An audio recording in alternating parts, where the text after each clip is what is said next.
नमस्कार, prime news देख रहे हैं आप। मैं हूं आपके साथ पूजा मोहन पांडे। बुलेटिन की शुरुआत बड़ी अपडेट के साथ करेंगे। दिल्ली में विस्फोट की धमक मेवात तक पहुंच गई है। जी हां, कनेक्शन निकलकर सामने आ रहा है। एनआईए की मेवात में बड़ी कार्रवाई देखने को मिली है। हरियाणा के मेवात क्षेत्र में एनआईए की छापेमारी। मेवात से ही खरीदा गया था अमोनियम नाइट्रेट। दिल्ली से मेवात पहुंची है आतंकी हमले की जांच टीम। पिनगवा से खाद्य व्यापारी को हिरासत में लिया गया है।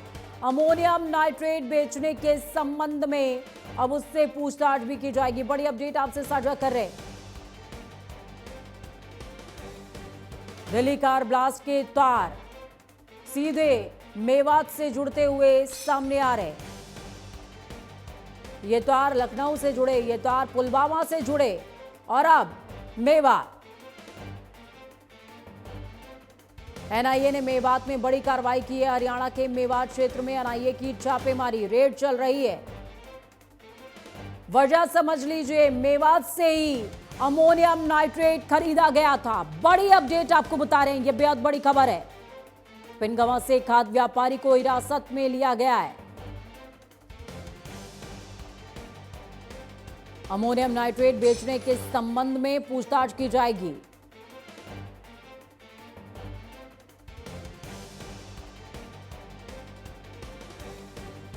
तो एनआईए के मेवात में बड़ी कार्रवाई देखने को मिली है। हरियाणा के मेवात क्षेत्र में एनआईए की रेड।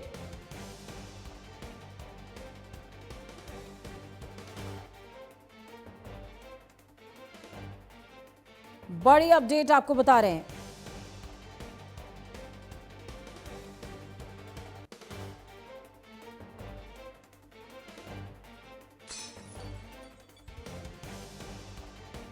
दिल्ली में विस्फोट की धमक मेवात तक पहुंच गई है।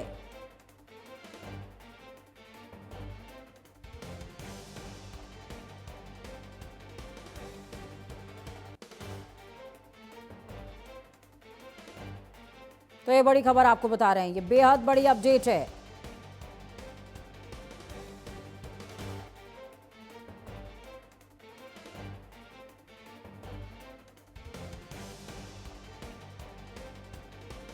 चलिए सीधे ग्राउंड जीरो का रुख करते हैं। इस खबर पर ज्यादा जानकारी के लिए मनोज जुड़े हुए हमारे साथ में। मनोज, क्या कुछ अपडेट सामने आ रही है? मेवात में पहले भी इस तरीके की हिंसक घटनाएं हो चुकी हैं और अब मेवात से दिल्ली कार ब्लास्ट के तार जुड़ते हुए नजर आ रहे हैं। क्या मान लिया जाए, आतंकिस्तान कहकर संबोधित किया जाता है तो वाकई वहां पर आतंक को पनाह मिल रही है क्या? बता दें, हरियाणा और केंद्र जो एजेंसी हैं वो लगातार इस पूरे बात की जांच कर रही हैं कि लगातार कहीं ना कहीं जो नूह का जो क्षेत्र है वो कहीं ना कहीं मुस्लिम जो समुदाय के जो क्षेत्र है। और ऐसे में बता दें कि कहीं ना कहीं जो उसके जो तार हैं पूरी घटना के वो कहीं ना कहीं नूह से मिलते हुए नजर आ रहे हैं। और ऐसे में बता दें कि जहां से विस्फोटक पदार्थ खरीदा गया वो उसके जो तार थे वो नूह में मिले। और जहां से नूह से जो सामान बेचने वाला जो दुकानदार था उसको हमारी जो एनआई की जो टीम है उसने मेवात से गिरफ्तार किया। ऐसे में बता दें बारीकी से जांच की जा रही है क्योंकि लगातार जिस तरह से फरीदाबाद के जो खंडावली गांव से लाल कलर की जब गाड़ी मिलती है और उसके बाद जब जो क्राइम ब्रांच की टीमें हैं जब उस पर काम करती हैं तो उसका कहीं ना कहीं जो तार है कहीं नूह से निकलता हुआ नजर आया, जहां से नूह से जो दुकानदार है उसको गिरफ्तार किया। और ऐसे में उस दुकानदार से भी की जा रही है कि उसने कितने भारी मात्रा में जो विस्फोटक जो सामान है वो उन लोगों को बेचा। और ऐसे में बता दें कि जो केंद्र की जो जितनी भी एजेंसियां हैं, चाहे जम्मू की अगर बात कर ली जाए, जम्मू और हरियाणा और उत्तर प्रदेश तमाम जो क्राइम ब्रांच हैं वो उस पर काम कर रही हैं। चाहे बिल्कुल मनोज अगर अमोनियम नाइट्रेट की हम बात कर लें तो अमोनियम नाइट्रेट एक ऐसा कह सकते हैं कि एलिमेंट है जो कि नॉर्मली खाद में इस्तेमाल होता है और अगर जब तक उसके साथ में जिलेटिन स्टिक नहीं है वो जो है विस्फोटक नहीं बन सकता। ऐसे में लेकिन फिर भी इंडिया के अंदर कुछ क्वांटिटी है जिसको स्टोर किया जा सकता है, उससे ज्यादा अगर क्वांटिटी है तो स्टोर करने पर संदेह है, आतंकी घटनाओं को अंजाम उससे दिया जा सकता है, बॉम्ब बनाया जा सकता है। ऐसे में क्या मेवात में और भी लोग हैं जिन पर एनआईए की नजर बनी हुई है? क्या उनको लिस्टेड किया गया है जिनके पास बड़ी तादाद में अमोनियम नाइट्रेट का स्टोरेज था? एनआई की जो टीमें हैं वो लगातार मेवात में जांच कर रही हैं। और ऐसे में बता दें कि जो किसान हैं उनसे की जा रही है कि किसी के पास भारी मात्रा में जमा नहीं है, और उनकी भी बारी से, क्योंकि उनकी भी जो रिकॉर्ड है वो रहता है कि कुछ किसान के पास कितनी मात्रा में ये सामग्री गई है, क्योंकि खेतों में भी इस यूज में आता है। ऐसे में सवाल है कि बहुत बड़े तरीका से सर्च अभियान है वो मेवात के अंदर चलाया गया है, जिसमें कि बता दें कि जो दुकानदार था जिसको हिरासत में इस बात लिया गया है कि ये पहले भी जो डॉक्टर उमर है, जो मरने वाला मृतक है, बिल्कुल मनोज, एक सवाल मेरा आखिरी और रहेगा आपसे, हालांकि कमांड मिल गई है कि मैं आगे बढ़ूं, लेकिन फिर भी एक सवाल मैं आपसे पूछ रही हूं मनोज, क्या नूह वाले क्षेत्र में और भी ज्यादा सघन चेकिंग की जाएगी? क्योंकि वहां पर अगर बात की जाए तो मुस्लिम आबादी वहां पर भी बहुत ज्यादा है। ऐसे में भले ही हम लोगों को काउंटर नहीं कर रहे, लेकिन आतंकियों को छुपने के लिए या अपना व्यापार संचालित करने के लिए ऐसी जगहें बहुत मुनासिब होती हैं। क्या नूह में भी नजर है एनआईए की?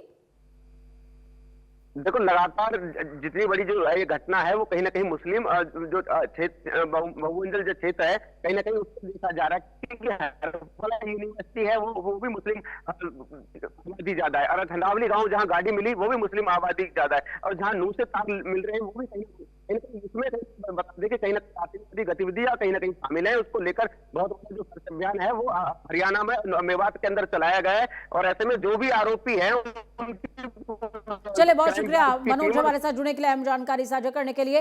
मनोज जुड़े हुए थे हमारे साथ में, जिन्होंने साफ तौर पर बताया किस तरीके से इस पूरी घटना को अंजाम दिया जा रहा है। छापेमारी चल रही है, रेड चल रही है। खबरों में आगे बढ़ते हैं और धमाके से जुड़ी खबर की जानकारी आपके साथ में साझा करेंगे। दिल्ली कार ब्लास्ट की जांच में बड़ी खबर सामने आ रही है। करीबन 200 डॉक्टर्स और मेडिकल स्टूडेंट रडार पर हैं। सूत्रों के हवाले से बड़ी अपडेट आपको बता रहे हैं। व्हाट व्हाइट कॉलर टेररिज्म, यूं ही नहीं कहा जा रहा। 200 डॉक्टर्स रडार पर हैं। कश्मीरी मूल के 200 डॉक्टर मेडिकल स्टूडेंट रडार पर। यूपी में कश्मीरी मूल के 40 डॉक्टर्स से संपर्क में शाहीन थी। सूत्रों के हवाले से यह बड़ी अपडेट आपको बता रहे हैं। कई देशों में डॉक्टर शाहीन के नेटवर्क की आशंका है। डॉक्टर शाहीन के नेटवर्क में पाकिस्तानी सेना के डॉक्टर भी मौजूद थे। डॉक्टर शाहीन से पूछताछ की तैयारी में यूपी एटीएस भी, एनआईए भी पूछताछ करेगी और यूपी एटीएस भी पूछताछ करेगी।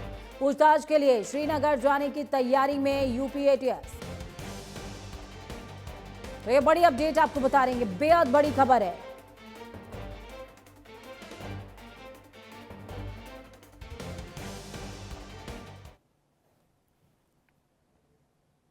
दिल्ली ब्लास्ट केस की अगर बात की जाए तो केस में एक और एफआईआर दर्ज हुई है। जी हां, दिल्ली पुलिस की एंटी टेरर यूनिट ने एफआईआर दर्ज की है। आपराधिक साजिश रचने के आरोप में एफआईआर दर्ज हुई है। दिल्ली पुलिस की एंटी टेरर यूनिट ने एफआईआर दर्ज की है। आपराधिक साजिश रचने के आरोप में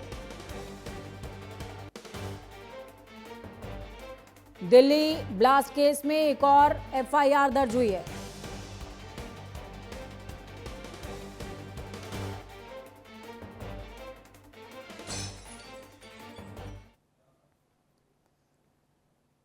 तो वहीं दूसरी तरफ श्रीनगर के नौगांव इलाके में ब्लास्ट हुआ है। जी हां, नौगांव पुलिस स्टेशन के पास ब्लास्ट की खबर।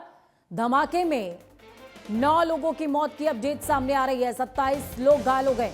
घायलों को हॉस्पिटल में भर्ती कराया गया है। नौगांव में रात 11:20 पर धमाका हुआ, ब्लास्ट हुआ। थाने में 358 किलोग्राम विस्फोटक रखा हुआ था। अमोनियम नाइट्रेट का निरीक्षण चल रहा था। सुरक्षा बलों ने जब्त किया था एक्सप्लोजिव। निरीक्षण के दौरान एफएसएल की टीम भी मौजूद थी। डीजीपी ने घटनास्थल का दौरा किया। जम्मू कश्मीर के श्रीनगर में नौगांव पुलिस स्टेशन के पास की यह घटना, जहां पर शुक्रवार रात करीबन 11:20 पर बड़ा ब्लास्ट हुआ। इनमें 9 लोगों की मौत हो गई है, जबकि 29 घायल हुए। मरने वालों की तादाद बढ़ सकती है। घायलों में ज्यादातर पुलिसकर्मी, इनका 92 आर्मी बेस और SKIMS सौरा हॉस्पिटल में इलाज जारी है। अधिकारियों के मुताबिक ब्लास्ट का समय जब पुलिस व्हाइट कॉलर आतंकी मॉड्यूल मामले में जब्त विस्फोटक के सैंपल ले रही थी, तब यह घटना घटित हुई है। हालांकि ब्लास्ट को लेकर आतंकी हमले के एंगल से भी जांच की जा रही है।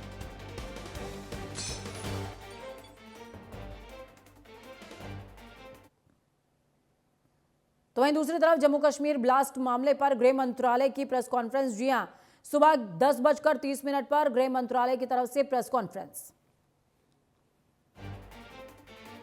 अब से कुछ ही मिनटों के बाद गृह मंत्रालय की प्रेस कॉन्फ्रेंस होने वाली है। आपको बता दें कि नौगाम पुलिस स्टेशन के पास ये जो घटना घटित हुई है ब्लास्ट की, जस्ट इससे पहले अपडेट जो आपको बताई गई उसी से संबंधित ये पीसी होने वाली है। सुबह 10:30 यानी कि आपसे चंद मिनटों के बाद गृह मंत्रालय की पीसी होगी। जम्मू कश्मीर ब्लास्ट पर गृह मंत्रालय की प्रेस कॉन्फ्रेंस।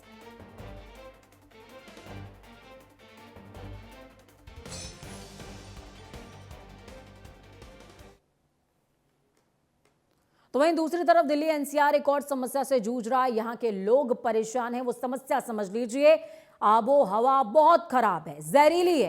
दिल्ली एनसीआर में हवा की गुणवत्ता बेहद खराब श्रेणी में। दिल्ली के कई इलाकों में एयर क्वालिटी इंडेक्स 400 के करीब। बाहर निकलने वाले सावधानी बरतें। सीपीसीबी ने कहा है देश की राजधानी दिल्ली की हवा में ठंड आते ही जहर घुलने लगता है। हालात ऐसे कि लोगों का सांस लेना मुहाल हो जाता है। दिल्ली की हवा एक बार फिर गंभीर मोड़ पर पहुंच चुकी है। सरकारी SAFAR और DPCC मॉनिटरिंग स्टेशंस के ताजा आंकड़ों के मुताबिक राजधानी का औसत एयर क्वालिटी इंडेक्स 386 दर्ज किया गया है, जो कि बेहद खराब श्रेणी में आता है। कई इलाकों में हालात और भी भयावह हैं, जहां एयर क्वालिटी इंडेक्स 400 के पार पहुंच चुका है।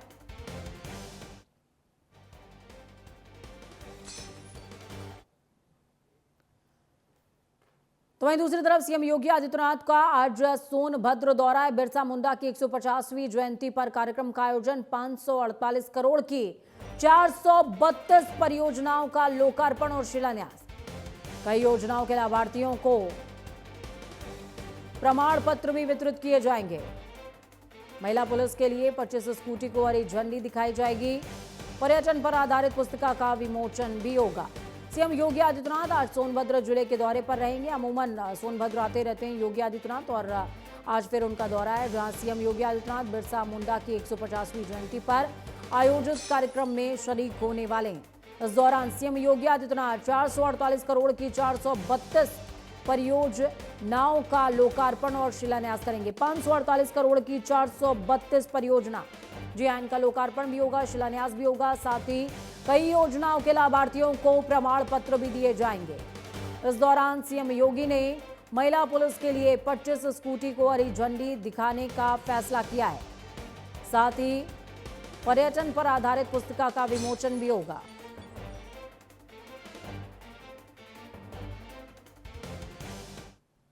तो वहीं फरीदाबाद से बड़ी अपडेट सामने आ रही है। डॉक्टर मुजमिल से जुड़े हैं। डॉक्टर्स की जो तलाश है वो चल रही है। जी हाँ, डॉक्टर्स की तलाश चल रही है। अल-फलाह यूनिवर्सिटी के 15 डॉक्टर्स की तलाश, सर्च ऑपरेशन लगातार जारी है। डॉक्टर मुजमिल के संपर्क में थे ये 15 के 15 डॉक्टर्स।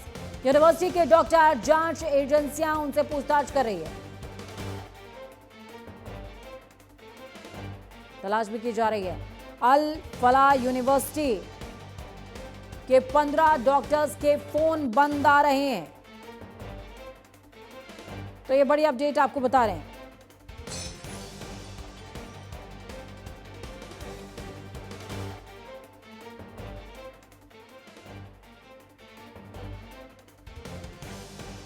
अल-फलाह यूनिवर्सिटी से जुड़े हुए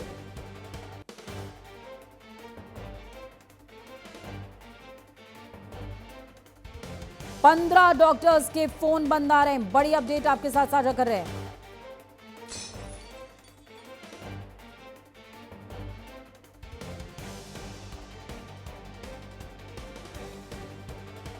बड़ी खबर,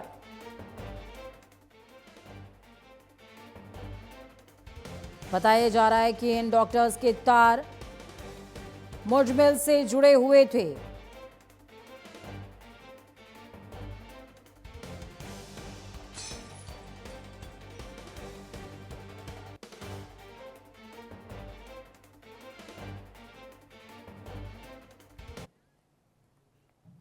प्रधानमंत्री नरेंद्र मोदी का आज गुजरात दौरा है। पीएम नरेंद्र मोदी आज गुजरात को 9,700 करोड़ की सौगात देने वाले हैं। परियोजनाओं का उद्घाटन और शिलान्यास करते नजर आएंगे प्रधानमंत्री नरेंद्र मोदी।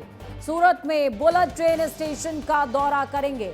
निर्माणाधीन बुलेट ट्रेन स्टेशन का दौरा करते नजर आएंगे। हाई स्पीड रेल कॉरिडोर का जायजा भी लेंगे। रेल कॉरिडोर की प्रगति की समीक्षा करते नजर आएंगे। जनजातीय गौरव दिवस के मौके पर नर्मदा जाएंगे प्रधानमंत्री नरेंद्र मोदी आज गुजरात दौरे पर रहेंगे। वो सूरत में निर्माणाधीन बुलेट ट्रेन स्टेशन का दौरा करने समेत कई कार्यक्रमों में हिस्सा लेने वाले प्रधानमंत्री मोदी नर्मदा जिले के देवमोगरा मंदिर भी जाएंगे और पूजा अर्चना करते नजर आएंगे। तय कार्यक्रम के मुताबिक अगर बात की जाए तो दोपहर को लगभग 2:45 का शेड्यूल। प्रधानमंत्री नर्मदा के डोडियापाड़ा जाने वाले हैं और धरती आबा भगवान बिरसा मुंडा की 150वीं जयंती समारोह में हिस्सा लेंगे। प्रधानमंत्री नरेंद्र मोदी इस दौरान निर्माणाधीन बुलेट ट्रेन स्टेशन का भी दौरा करने वाले निरीक्षण करने वाले हैं। इसके साथ ही Mumbai Ahmedabad highway speed rail corridor की प्रगति की समीक्षा करेंगे। ये भारत का सबसे महत्वाकांक्षी बुनियादी ढांचा होगा और देश के हाई स्पीड कनेक्टिविटी के युग में एंट्री का प्रतीक होगा, प्रमाण होगा, साक्ष्य होगा।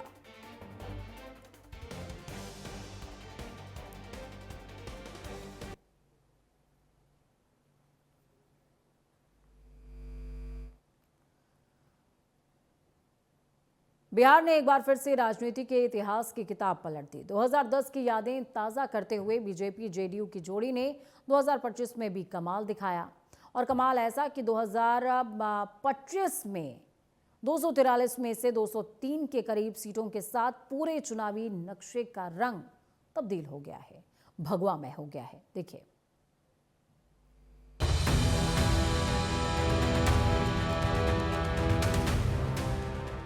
बिहार विधानसभा चुनाव 2025 में एनडीए ने इतिहास रच दिया है। 2010 में 206 सीटें जीतकर नया रिकॉर्ड बनाया था, तब भी बीजेपी और जेडीयू साथ में थी और अब 2025 में फिर से बीजेपी और जेडीयू की जोड़ी ऐतिहासिक रिकॉर्ड बना चुकी है।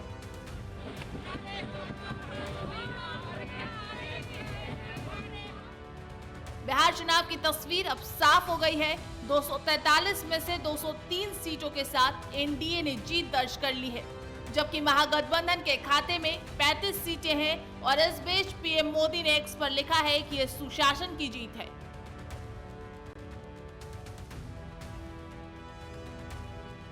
एनडीए को 2020 के मुकाबले 70 से ज्यादा सीटों का फायदा हुआ, वहीं महागठबंधन को लगभग इतनी ही सीटों का नुकसान हुआ।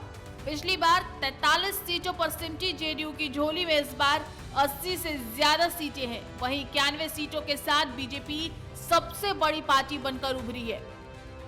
पूरे देश के अंदर अब जहां भी चुनाव हो रहे हैं, सब जगह डबल इंजन की सरकारों को प्राथमिकता मिल रही है। डबल इंजन सरकारें बार बार चुनी जा रही हैं, क्योंकि प्रधानमंत्री श्री नरेंद्र मोदी जी के नेतृत्व में जनता डबल इंजन सरकारों का काम देख रही है, पारदर्शिता देख रही है, सुशासन देख रही है।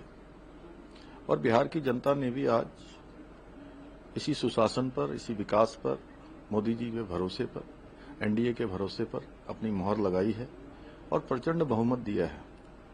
अब जनता काम देखकर वोट देती है, काम के आधार पर वोट देखती है। और वहां बिहार के अंदर कि महागठबंधन के लोग कहीं नहीं नजर आएंगे चुनाव।